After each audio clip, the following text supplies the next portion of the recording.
En fait, le changement de nom de la ville et des rues, et de toutes les villes qui ont une connotation coloniale, a été décidé par le congrès constitutif du MNRCS.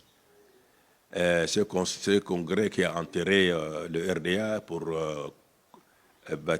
pour constituer le MNRCS, a décidé dans ses résolutions, comme nous sommes dans une phase de révolution culturelle, d'abandonner tous les noms de personnes, des villes, des rues qui ont une connotation étrangère, particulièrement coloniale.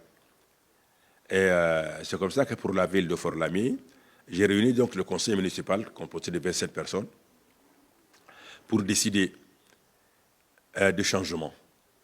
Et nous avons, la première réunion, le conseil a décidé de faire appel à aux habitants, aux vieux habitants de la ville, pour faire des propositions.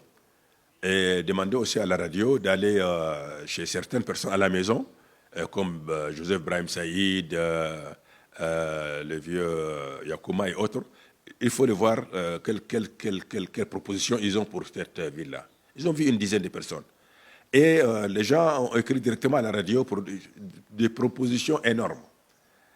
On a rassemblé à peu près 7 à la réunion, à la deuxième réunion du conseil.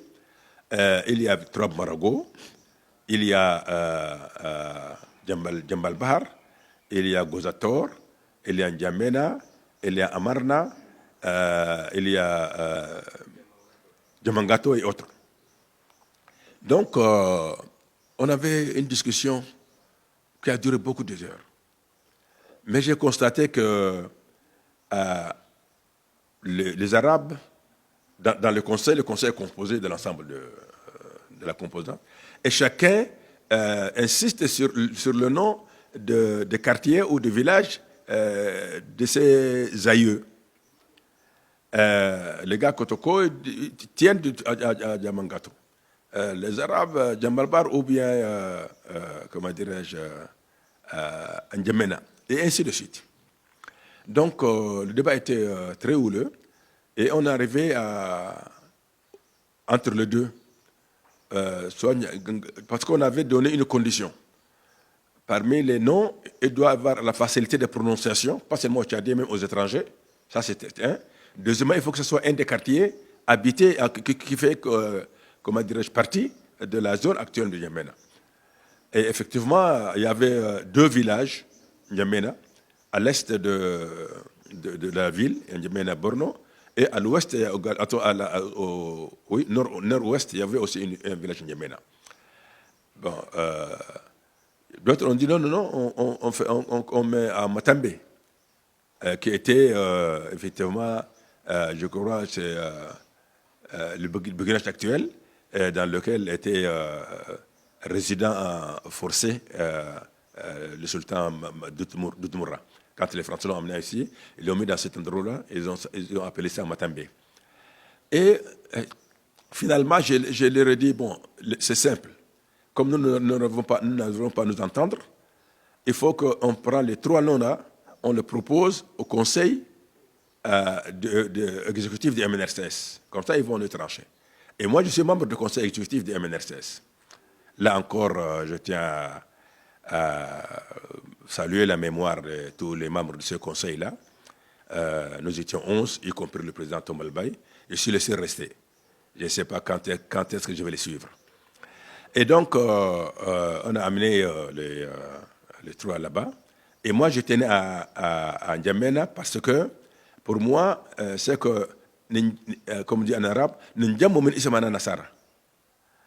Et donc, j'ai beaucoup insisté sur ça. Et finalement, le conseil a retenu N'Djamena.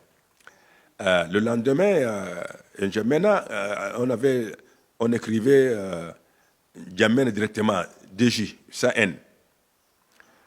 La radio est venue me trouver, j'ai donné le nom, avec épelé les lettres, et ils sont allés les mêmes jours voir Tombal Bay pour lui parler de ce deuxième sujet. En bon Sara, ça c'est les Manyangai, toujours ils ont cette Il dit N'Djamena. Donc, on a mis NN avec encore apostrophe. Et ça, c'était vraiment... Et entre-temps, j'avais écrit à tous les ministères de changer leur cachet avec le nom de N'Djamena, avec DJ. Donc, on était obligé de reprendre encore, enlever la virgule et laisser seulement un N'Djamena. Bon, beaucoup de gens ont contesté quand ils ont écouté comment j'ai épelé et comment par la suite a été écrit. C'était vraiment... Il y a eu des gens qui ont contesté, mais cela a passé. On devrait organiser, sur la demande de BBC, la radio britannique là, ils nous ont demandé d'organiser un baptême. Un grand baptême où les journaux étrangers seraient là, tout ça. Mais j'ai trouvé que ce n'était pas possible dans la mesure où, le même jour, il y avait la conférence de l'Union africaine. Ça ne s'appelait pas comme ça à l'époque, OUA, à Rabat. Et notre ministre des Affaires étrangères, Baba Hassan, qui après a annoncé déjà le nom à la conférence. Et donc, je dis, bon, c'était inutile encore de faire un baptême. Et voilà les conditions dans lesquelles N'Djamena a été nommé.